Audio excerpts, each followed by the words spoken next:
আসসালামু আলাইকুম ওয়া রাহমাতুল্লাহ। আমি এভাবে রুমাল দিয়েছি একটু ঝুলিয়ে, তাতেই কি আমি শেখ হয়ে গেছি, আহলে হাদিস হয়ে গেছি? না, এটাকে আহলুল হাদিস বলা হয় না। আহলুল হাদিস হতে গেলে ইমাম বুখারীর মতো হতে হবে, ইমাম তিরমিজির মতো হতে হবে, ইমাম নাসাই, ইমাম ইবনে মাজা, এই সমস্ত ব্যক্তিদের ক্যাটাগরিতে আপনাকে যেতে হবে, তখনই আপনি আহলুল হাদিস হতে পারবেন। হ্যাঁ প্রিয় দর্শক, আমাদের দেশে যে সমস্ত তথাকথিত আহলে হাদিস আছে, তারা সর্বক্ষণিক মানুষের সামনে এমন কিছু মাসালা উপস্থাপন করে যে মাসালাগুলো মুসলিম সমাজের মধ্যে বিভাজন সৃষ্টি করে দেয়।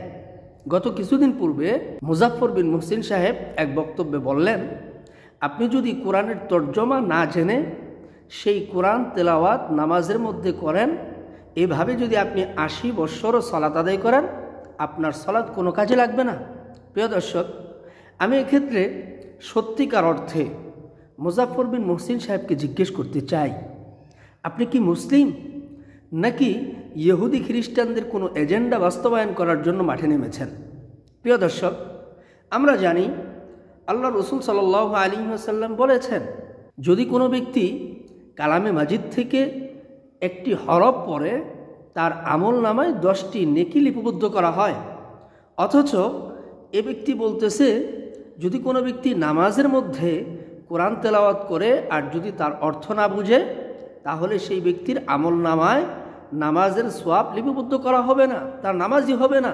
প্রিয় দর্শক, আল্লাহ রসুল যে হাদিসের মধ্যে বলেছেন একটি হরফ পড়লে 10 নেকি, সেই হাদিসের মধ্যে রসুল এমনটি বলেননি বুঝে শুনে পড়তে হবে, নতবা তার আমল নামায় সোয়াব অ্যাড হবে না, যুক্ত হবে না, এ কথা রসুল বলেননি। তাহলে আল্লাহ রসুল সাল্লাল্লাহু আলাইহি ওয়াসাল্লাম যেখানে সারখার দিয়েছেন, সেখানে আপনি কে? আপনি মুসলিম সমাজের মধ্যে বিভাজন কেন সৃষ্টি করছেন?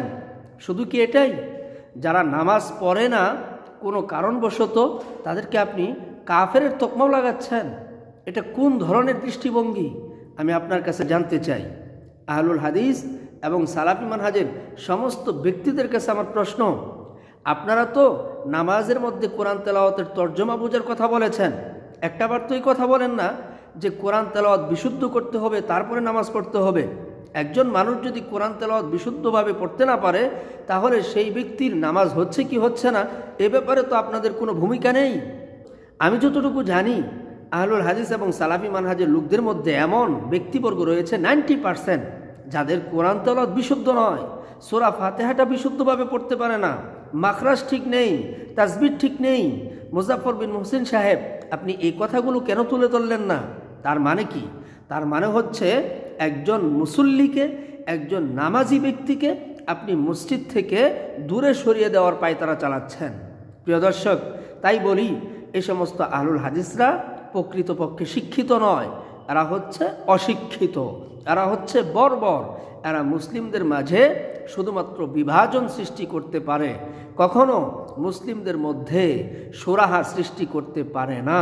তাই বলবো, আপনারা যদি ইসলামকে, ঈমানকে ঠিক রাখতে চান, নামাজকে ঠিক রাখতে চান, তাহলে এ সকল আহলুল হাদিস নামদারি যারা আছে, তাদের থেকে নিজেকে নিজে সংবরণ করুন।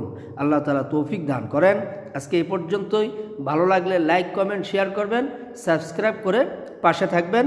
আসসালামু আলাইকুম ওয়া রাহমাতুল্লাহ।